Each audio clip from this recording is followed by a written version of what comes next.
विधिमंडळाचं हिवाळी अधिवेशन 8 डिसेंबरपासून 8 ते 14 डिसेंबर दरम्यान होणार अधिवेशन. विधिमंडळ कामकाज समितीच्या बैठकीमध्ये निर्णय. एका खासगी कार्यक्रमात फडणवीस आणि राऊतांची भेट. दोघांमध्ये 20 मिनिटं चर्चा. भेटीदरम्यान राज ठाकरेही उपस्थित असल्याची माहिती. वसंतदादा शुगर इन्स्टिट्यूटच्या चौकशीसाठी समिती. 5 सदस्यीय समिती अनुदान विनियोगाची करणार चौकशी. बुलडाणा बोगस मतदान प्रकरणी संजय गायकवाडांच्या मुलावर गुन्हा दाखल. कुणाल गायकवाडसह 6 जणांवर गुन्हे.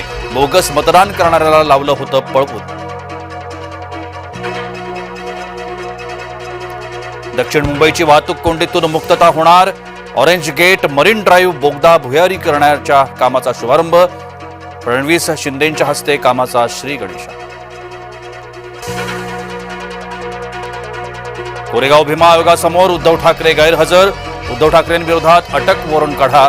प्रकाश आंबेडकरांच्या वकिलाचा भीमा कोरेगाव आयोगाकडे अर्ज.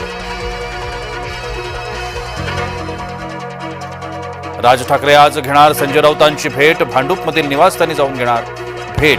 राऊतांच्या तब्येतीची विचारपूस करण्याकरता भेट होण्याची शक्यता. बीएमसीसाठी भाजपमध्ये इच्छुक उमेदवारांची भाऊगिर्दी. मुंबईतील 6 लोकसभा क्षेत्रातून तब्बल 1800 जण इच्छुक.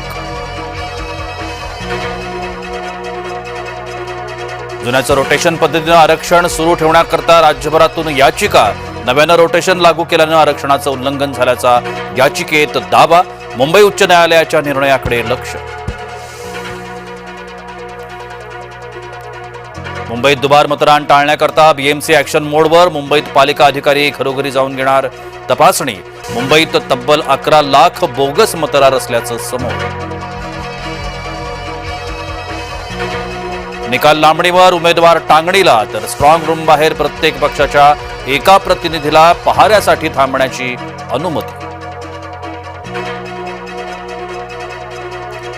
21 डिसेंबरला एमपीएससी गट ब ची पूर्वपरीक्षा. निवडणूक निकाल आणि एमपीएससी परीक्षा एकाच दिवशी. एमपीएससीच्या परीक्षेवर परिणाम होण्याची शक्यता.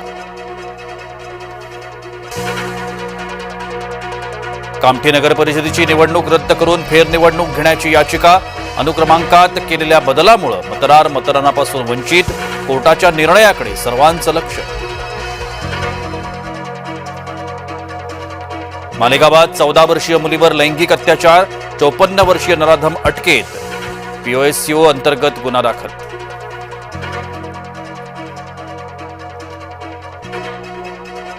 निलेश घायवळच्या अडचणी वाढणार. निलेश घायवळ विरोधात रेड कॉर्नर नोटीस जारी.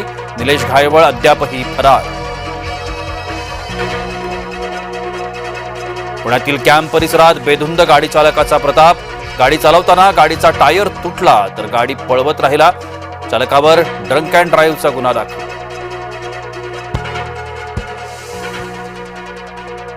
नवी मुंबईच्या वाशीमध्ये मसाज सेंटरवर पोलिसांच्या छापा. वेश्या व्यवसायातून 6 मुलींची सुटका. महिला ऑपरेटरला अटक. मुंबई पाठोपाठ पुण्याची हवा खराब श्रेणीत. मुंबई विद्यापीठ शिवाजीनगर भागातील हवा वाईट श्रेणीत. भारत जगातील 5वा सर्वाधिक प्रदूषित देश. केंद्र सरकारनं पंतप्रधान कार्यालयाचं नाव बदलून आता केलं सेवा तीर्थ. योनो सेवा तीर्थ म्हणून ओळखलं जाणार. देशभरातील राजभवनांना आता मिळणार नवी ओळख. राजभवन लोकभवन म्हणून तर केंद्रीय सचिवालय कर्तव्य भवन म्हणून ओळखलं जाणार. सिंधुदुर्गमधील आंगणेवाडीच्या यात्रेची तारीख ठरली.